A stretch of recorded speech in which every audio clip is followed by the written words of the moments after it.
Hey y'all, welcome to A Lot to Say, the podcast. A Lot to Say is for us, it's for the ones with no filter, for the ones who thought it but didn't say it, but it's especially for the ones who said it and for whose face said it and they didn't even have to say a word. This show is to make us feel empowered, to love ourselves radically, and to transform our communities at the same time. So go ahead and grab you a drink, find a cozy spot, and welcome to A Lot to Say.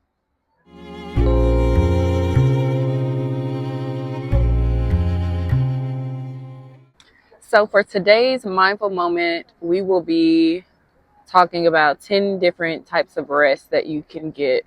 I absolutely love to say that rest is radical because it truly is. And since I am recording this on a Sunday, I feel like what a perfect time to talk about the different types of rest that we can have and how we can be pouring into ourselves. So I'm going to read to you all a couple of different ways that you can rest radically. And you can find this blog post over at itoldyousO.org. Scroll down, and I think it's about September 3rd or so where this post was made. So first, I'm going to give them to you real quick. Here are 10 ways that we can rest. You can rest by stillness, and stillness can help us to achieve peace or clarity. And this can be done through meditation or through quiet reflection or simply just sitting in silence. One of my favorite Jill Scott quotes is, maybe we should just be silent. And I think about that at least twice a day. So consider stillness. Another type of rest is actual sleep. Sleep helps us restore energy. It improves our mood. It has such a huge role in our mood and our behavior. Sleep is super important. So if you are not getting, I think it's 7 to 8 hours a day, try to do that. Try to schedule in sleep. Try to get as much sleep and deep sleep as you can. Another way that you can rest is taking time away. So whether that's, setting a timer for an hour and setting that for just literally time for you, time to not worry about anybody else except for you, whether that's like a walk or, again, just laying in bed for a little bit, anything where you're able to take that time away from the day-to-day activities of this thing called life and pour back into yourself. So time away is huge. Another one is saying no. All right. Saying no, and I have to give my little quote here. One of my favorite things is implementing what I like to call the big B. And the big B is for boundaries. So setting boundaries and saying no allows you to prioritize whatever you need to do for you without overcommitting. If you're like me, a lot of times you're realizing you're having to cancel because you've overcommitted, because your mind was kind of all over the place and you didn't add it to your Google Calendar. But I digress. Another way that you can rest is by doing body scan meditations. Body scan meditations allow us to tap in with our body and see where we're feeling areas of stress or tension. Like right now, just doing I feel a little tension in my shoulders. And a little bit in my jaw, but that made you saw me kind of wiggle my shoulders a little bit. That was to remind myself to, relax. Another one is solitude to refuel. I am a self-proclaimed extroverted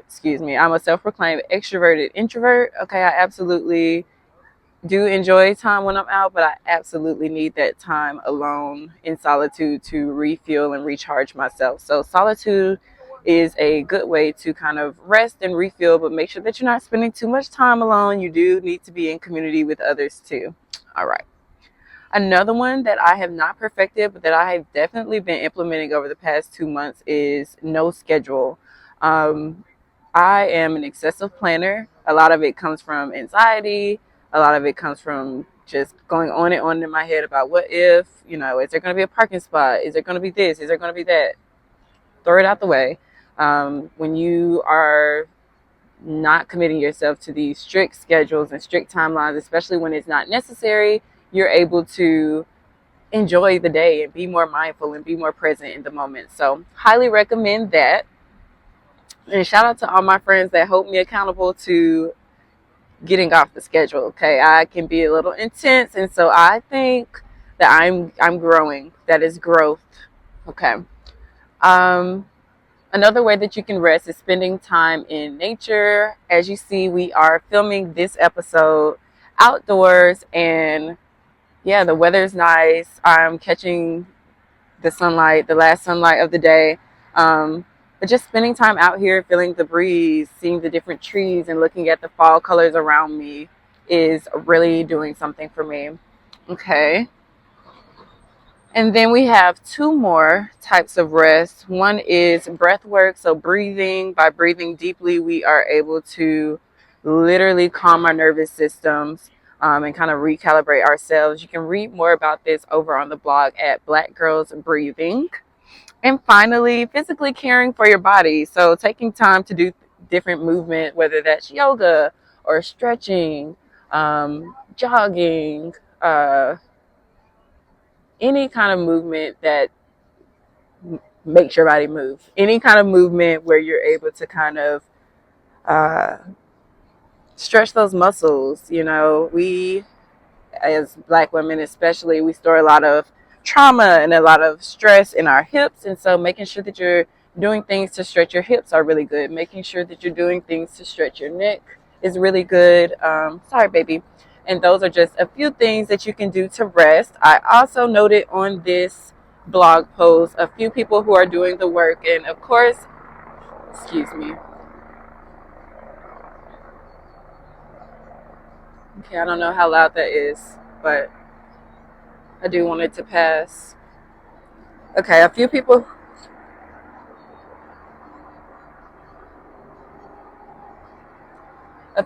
who are doing the work are the Listening Center, which is my mommy's psychotherapy practice. So please check them out at thelisteningscenter.org. Here at I Told You So Media, and specifically through A Lot to Say. And for Black girls who have a lot to say, we really prioritize doing the work to rest, doing the work to heal, and to be our best selves, to be well. Some other people are Therapy for Black Girls. They have a podcast, The Swell Collective. I have worked with them in the past for a few years, and they are awesome and have awesome resources. And EMON, which is Youth Mentor and Action Network. I was a part of a Black Girls Empower program a few years ago led by Ziana Bryant, and it's awesome. I highly recommend that you all check them out. All of these are linked on the blog post that is titled 10 Ways to Rest Radically. I hope that this mindful moment really resonated with you today, and I hope that you enjoyed it. We got to look at the camera. We got to record this next segment, okay? Okay, y'all. So we are back, and we are going to go ahead and kick off our politically speaking segment for today. We are 15 days away from the 2024 presidential election. As we should all know, even if we don't, this is a huge election, very important. Lots of things are on the line, especially when it comes to reproductive rights, especially when it comes to a lot of our fundamental rights. And so we want to make sure that we are engaged. We want to make sure that we are empowered to exercise our votes, and that we know what's on our ballot, who's on our ballot, where do we go to vote. If we're voting early, we want to know where we can drop off our absentee ballots. And so I'm going to give you a quick rundown on all of those in just 1 second. I'm going to read you all a little information. Okay, so Joyner wants to be the star of the show, so we're going to let her sit here. She's not going to sit anywhere else, okay? So if you type in vote.org, it gives you a timeline on when election day is: 15 days, 7 hours, 36 minutes, and 37, 36, 35 seconds. Okay, had to do it. Obnoxious. So several things that you can do, which is right on their homepage. You can check your registration. If you haven't already, you want to make sure that you're registered to vote. I believe that there may be a few states whose voter registration deadlines have not passed, but you just want to check your registration and make sure that it is current and active. So you can do that there, and you can cover that in the first two. If you are voting by mail, which is also known as absentee voting, they give you an option there. You can click it. And so you can always request these ballots. It definitely depends on the state. Some states do not offer absentee ballots and absentee voting. And so, again, you're able to find all that out on this one website, which is why I'm taking y'all to this one. It's kind of a one-stop shop for all things getting ready for election day.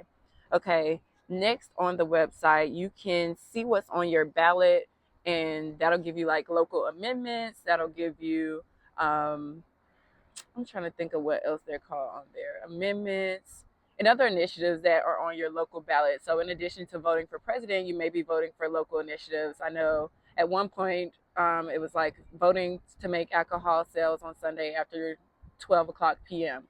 So check out your ballot. I'm going to include all of these on our show notes so that you can have easy access to them. I'm also going to send them out in our newsletter. So if you're not already subscribed to our email list, you want to do that at itoldyaso.org and go ahead and put your email address in. You'll get show notes. You'll get all kinds of important information, but not in a spammy way, promise. Okay. Last thing, you can get election day reminders. If you're wanting to find out specific things about your state, if you scroll down a little bit more on vote.org, it gives us, I'm going to put my mic down for a second. It will show you all the states. Okay, y'all probably can't even see this, so I don't know. But it'll show you all the states. You'll click your state. So for me, I'm going to go ahead and click mine since we're right here together. I'm in Delaware. I can see when and what I need to vote. I can see what's on my ballot. All these things are available. Another thing, early voting has started in several states across the country. And so you want to see if you have early voting available. This is really good if you want to like combat excessive long lines. I'm from Georgia and I have voted in Georgia and Alabama for many years. And I have worked in elections for over 5 years, and I have seen suppression in real time. I have studied voter suppression in this country, and I'm telling you, if you're able to vote early, please do so. If you're able to just take 10 minutes to create an election day plan by following just these steps I provided you all today, it will save you a lot of time, a lot of frustration, and hopefully you're able to get in and get out. So I'm going to drop all these notes over on itoldyaso.org. It's going to be in our newsletter. It's going to be in the show notes to this podcast episode. It's going to be over on the blog, and I will try my bestest to get it out to you all over social media too. So that is one more thing I want to talk about before I get off this voting note. If you have a felony, okay, you may be able to vote in your state. If you have specific questions about that, please email me at info@itoldyaso.org, and I can send you direct instructions for your state, and we can kind of talk through your situation. This is not legal advice. This is not legal advice. This is not legal advice. Okay, this is a community member who's simply reading information from online. All right. All your information for voting and getting ready for election day, which is 15 days away, might be 15 this way, I don't know, is at vote.org. Be sure to make sure that your voice and your vote is counted in the upcoming election. Every single vote matters. Every single vote counts, and it will take all of us. All right, guys, that was Politically Speaking for today. Bye.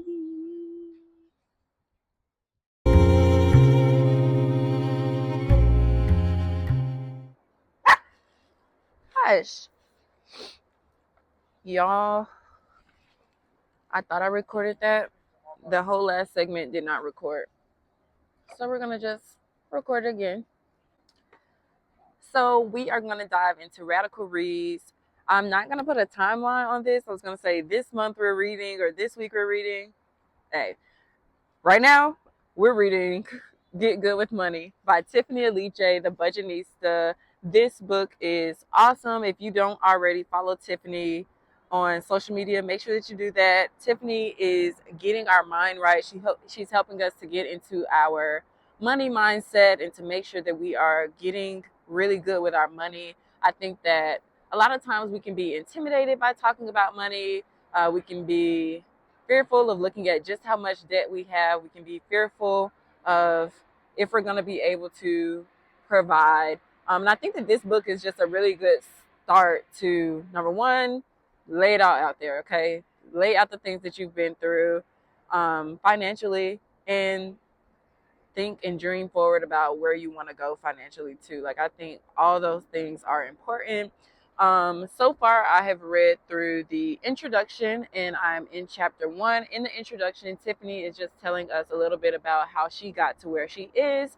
She was raised with these financial literacy lessons in her home, which I think is super important. But for those who were not, it's never too late. It's never too late to learn these small lessons and steps and habits that we can take and make to live better and be better with our money. And so she talks about that. She shares some of her experience. And so I will open the floor here and share a little bit about my experience. On a recent blog post, I just talked about I graduated law school last May. After graduating law school, I relocated to a new city. I moved in with my boyfriend at the time. I was barely able to pay my bills. I was barely able to do anything for myself. And I never been in that space before. I never been in this space where like I had to depend on someone else for my regular day-to-day things. And I'm not sure that I want to be in that space again.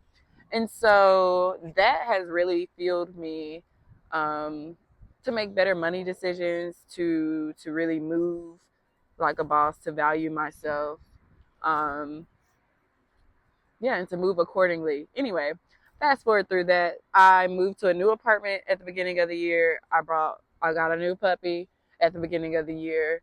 I also started a new job, but I also recently just resigned from that job. And so you hear me talking about a lot of transitions and a lot of things that cost money or take money. And so I just want to get in a better place with money, period. I want to be able to save. I want to be able to travel and live. God has provided for me. I haven't gone without eating. I have a home that's safe, and my bills have been taken care of, but it has been extremely hard. And so I'm trying to turn the page on that. I'm trying to, cold. Ooh. I'm trying to learn how to be better with my money as I am heading into this next season and this next level of elevation. And I hope that you all would join me too. In chapter 1, I gotta show y'all, like, I am a highlighter. Okay, I write in my books. I have highlighted in here and written some things out. And so here it says, like, take a moment and envision a version of yourself who's good with money, period. So if I'm good with money, I see myself investing in real estate. I see myself being able to be a philanthropist, and give generously and often into the causes that I really believe in and support. And it's something, these are all things that I have been doing, but I want to be able to do it on a bigger scale. Think big. Okay. Savings, life insurance, trust, wealth, businesses. I want to be able to do those things and to do them well. And of course, like, the seeds have been planted in all those areas, but we're going to just see how good it can get as we dive into this book. So if you haven't grabbed a copy of Get Good with Money, do that. If you haven't joined our email list, do that at info@itoldyousO.org, where it says sign up for email list, sign up, join our Radical Readz book club. It's going to be a good time. And before I hop off of that, I also have to give a shameless plug to my own book, Radical Self-Love, a self-love workbook.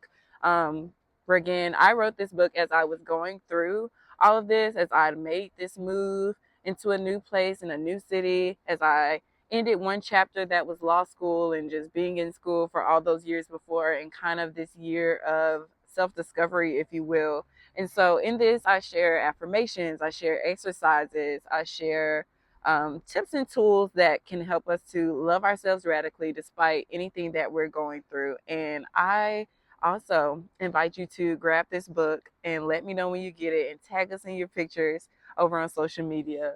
But that is today's Radical Readz. Please make sure you grab the books, sign up, and join in on the conversation with us.